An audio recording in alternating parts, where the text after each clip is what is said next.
Today, the Mozambique Embassy has hired buses to take its citizens on the long ride home.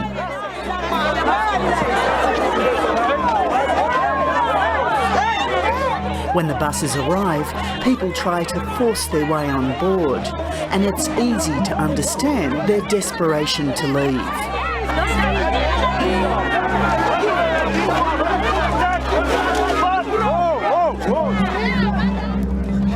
Among them is Domingo Cristo, who knows just how close he came to death. I lost everything, and then me too.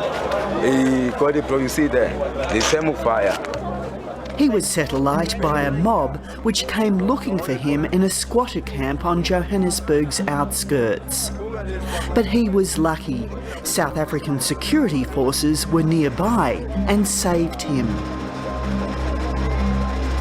But the who's helped me, he helped the police. He came, he threw me the gloves, he put the water, and then he take me to hospital. Domingo has lived and worked in Johannesburg for almost a decade. But now, like so many here, he's too terrified to stay and wants to go home to Mozambique, even though his wife and children are South African. Now it's too bad in South Africa. Yeah, now I can't live here. I know I lose a lot of stuff. It's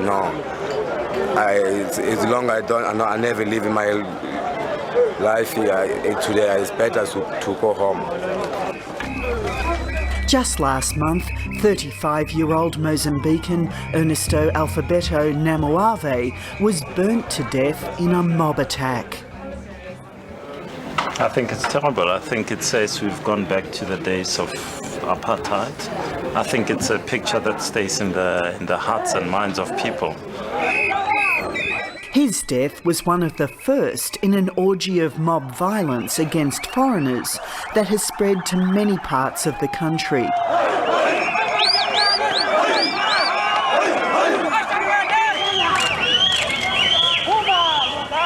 In the past few weeks, scores of people have died horrific and violent deaths. Hundreds have been injured and tens of thousands made homeless.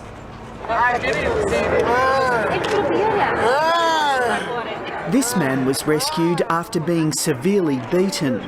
The trauma he suffered, unspeakable.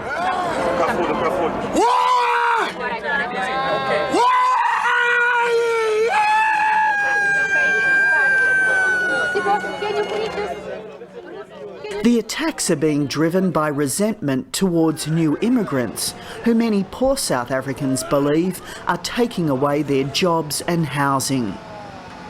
As the violence has escalated, so too has the desperation amongst the immigrants being hunted. You only survive once on the earth. MATEMA CHAREKA is a Zimbabwean who was amongst the first wave of people forced to flee their homes. The more we see our brothers get killed here in front of us, we're also getting anxious and we can be into it, you see, because you see it's about temptation. I cannot leave someone stabbing me until I died for no reason, you see. I'm not a criminal. Observers say the wave of violence spread rapidly. I think it surprised all of us. The concern, however, is that it surprised the intelligence services, that it surprised the government. Of South Africans Political analyst and newspaper columnist Justice Malala says the government should have been better prepared for how fast the xenophobic violence would spread. This is not the first time this has happened. I remember writing in 1999 about 2 Zimbabweans being thrown out of the windows of a moving train. In 2006, more than 22 people were killed in the Cape, 22 Somalis. The government should have known about this. We're hearing ministers now admitting that they were warned about it. We ask you, Lord Jesus, to bind the powers of these evil forces. Church leaders too have been critical of the government's inaction. Today they're meeting to coordinate their relief effort, but they fear the crisis could get much worse. You say that, the state has not responded adequately. You've called for a state of emergency. Do you stand by that? Yes, I do. Why? Tell me Well, why. because I think that it feels as if a felt fire is beginning to rage through the country. And from what I've heard from independent sources that have spoken about specific people being paid to do certain things, the intention is to move this nationwide. You're saying that it's organised. Who's organising? That's a difficult one to answer. I think it is individuals from all sorts of political parties, institutions of state, independent people. Yeah. Why? Well, because I think our political context at the moment is fluid and people are wanting to make a point. I also do think that we have not taken seriously enough the disparity between the rich and the poor, and we have become more and more vulnerable as that differential has grown wider and wider. 2 weeks into the crisis, the army was called in, a move many consider to have come too late. But a major step for a nation nervous about how the sight of troops on the streets would be viewed both at home and abroad. To call in the army is a gigantic statement. I mean, it is a statement about a state of emergency. When one talks about that in international economic terms, immediately you start getting a sense that the investors are going to withdraw resources. Put the sight of the army patrolling the streets against the sight which you saw on the front page of the Financial Times, the Guardian, the New York Times, of a man being burnt to death by ordinary South Africans. If I had the choice, I would have put the army on the street and deal with that damage and show that I can actually deal with any flare-up of violence. Yeah, so far it's quiet. It's only those people that are seen. Around here is Tonight, the police are on patrol where the violence against foreigners first began. Alexandra Township in Johannesburg's northern suburbs.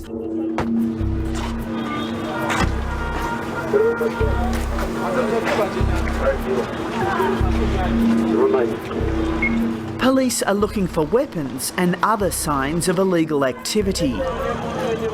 It's all about maintaining a presence in this ever-expanding squatter settlement.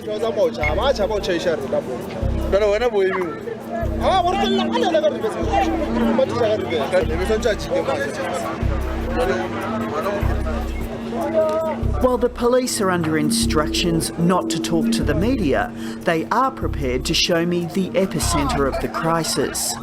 Here in a new housing estate known as Extension 7. foreigners were staying here, so they chased them away. Which house? Just this area? That almost was this house.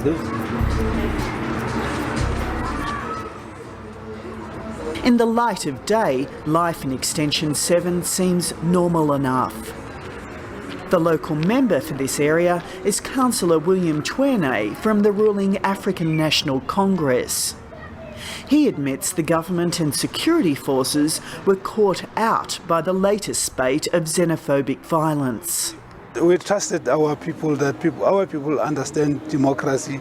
We are a democratic society, therefore it will really not get to the level where people are being maimed just for the sake of them not being South Africans. So yes, it did catch us unaware that it is really at that level.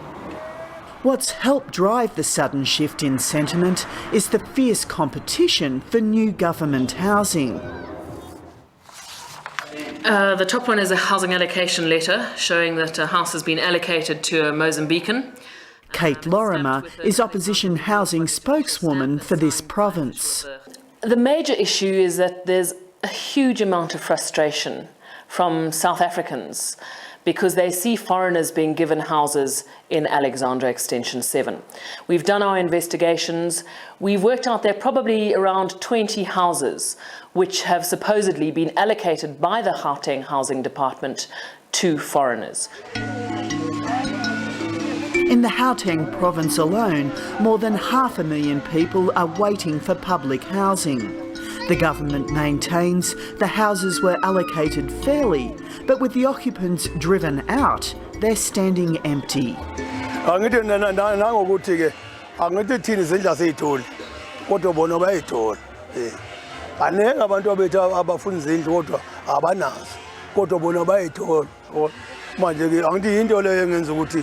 ingasiphathi kahle la South Africa ukuthi abantu bokuhamba babe nemizi thina bala South Africa sihlala emgugwini.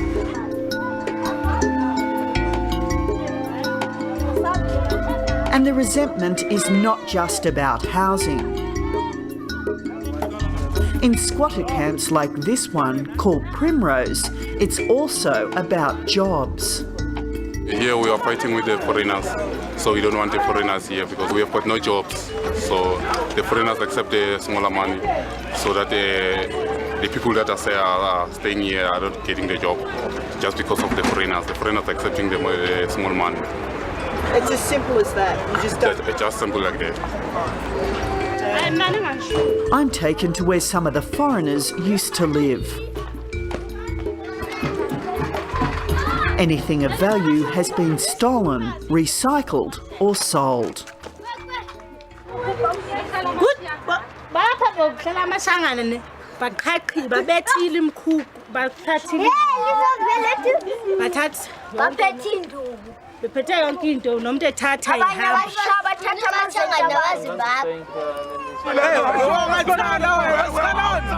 While thousands of foreigners have now returned home to neighbouring countries, even more say they have no choice but to stay.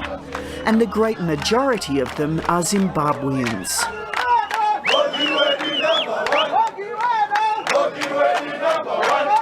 Their country is in ruin, and with a presidential runoff election looming, Zimbabweans in South Africa are facing tough choices. Because the situation in South Africa is now very bad, same as to Zimbabwe. So to die in Zimbabwe is better than to die in South Africa. The call to go home was delivered this day in person by Zimbabwe's opposition leader Morgan Tsvangirai just prior to his own return. So I say this with the whole heart. We are Africans. We are being divided by artificial barriers, but we are members of the same family. There is no reason why a brother should hate another brother.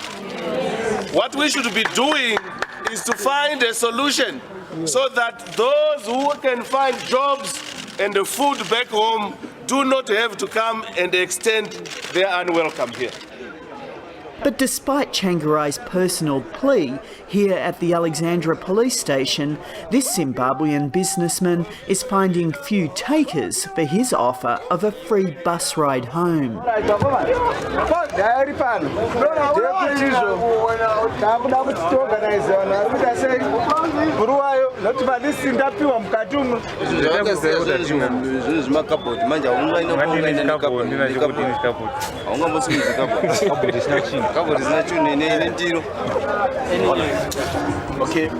On the other side of the station, people are keenly registering their intention to stay in South Africa. People here are being offered the chance to go back to Zimbabwe today. Yeah. Will you go? No.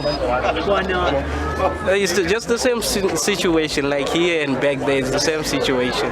So at least here you can work other than going back. Yeah. But your life is in danger? Yeah, it is. Back even there in Zim, it's in danger because you suffer from poverty.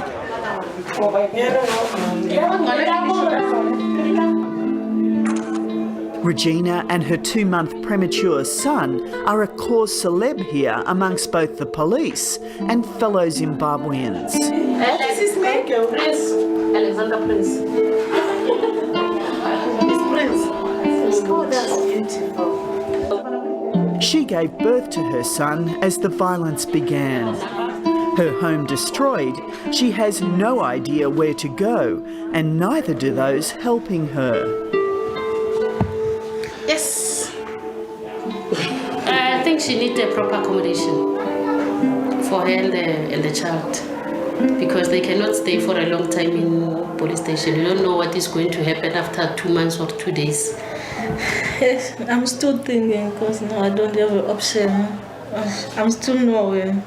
If you had to go back to Zimbabwe, could you? No, I can't go back to Zimbabwe. The situation is very tight there. For the South African government, some hard decisions have to be made about how it deals with a crisis many say is of its own making. The immediate problem is how to cope with the large number of people made homeless. But finding a way of eradicating the deep-seated animosity towards foreigners is going to be the biggest challenge. If they try to come back, what would you do? We'll fight again with them until the old people get a job. We will not stop until the end.